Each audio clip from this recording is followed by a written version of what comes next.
Jim, another story kind of happening in the last couple of days here in the world of professional wrestling concerns Mustafa Ali. Have you been following this? Well, it didn't take much following. I turned on the Twitter machine, and there people were talking about it because he's requested his release. And apparently he wasn't happy with whatever Vince McMahon wanted him to do. I have something here from Bleacher Report by Tyler Conway. Mustafa Ali publicly requested his release from WWE on Sunday, less than 2 weeks ahead of the Royal Rumble event.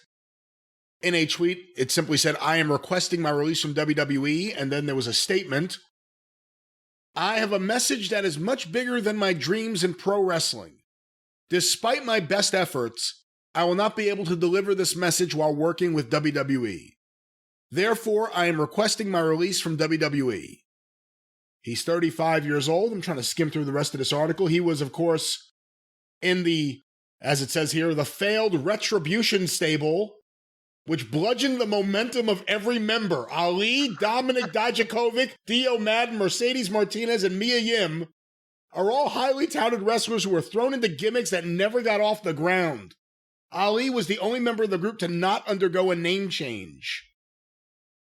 And he is no longer there. What do you think of, again, another wrestler? Well, no, did we hear he's granted the release? He's asked for it. Well, we've heard he's asked for it. Another wrester asking for a release. Yeah, well, you say he's no longer there. I don't know if they're going to let him go or not. Excuse me.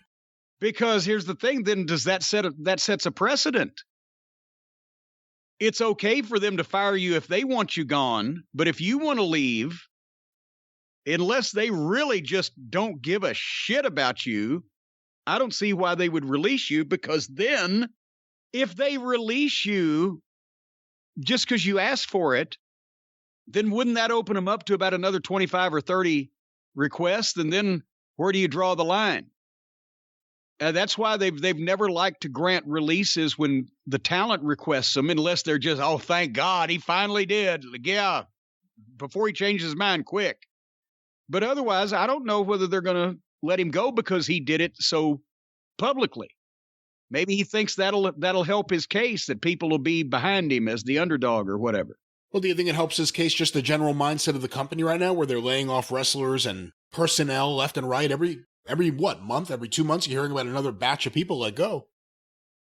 Well, like I said, if they feel like that he's so far down on the totem pole and they don't care, sure. But if in any way they think that will set a precedent to have other people ask that they don't want to release or don't want to have that conversation with, then they might just, oh, we're going to have something for you soon, pal. Or, well, we'll give you a 1-year non-compete or whatever. Who knows what the fuck. But, and then, honestly, the way he delivered, I have a message that I want to deliver.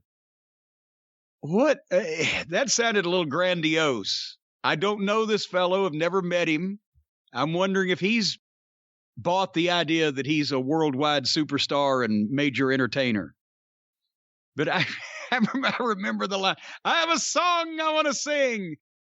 I don't know what overcame Paul Jones one day at Atlanta TV, except that was the time that I don't think Paulie was in yet, but some of the guys were starting to do little fucking sharp shoot shots at each other in interviews or in promos. I had done one where I said, if things don't, when we were in renegotiations with Crockett, said if the competition doesn't get any better around here, we might have to pack up and head south or east or west or even north. And then Bobby and Stan both looked up and went, north, to find some competition around here. And nobody knew, right? The fans.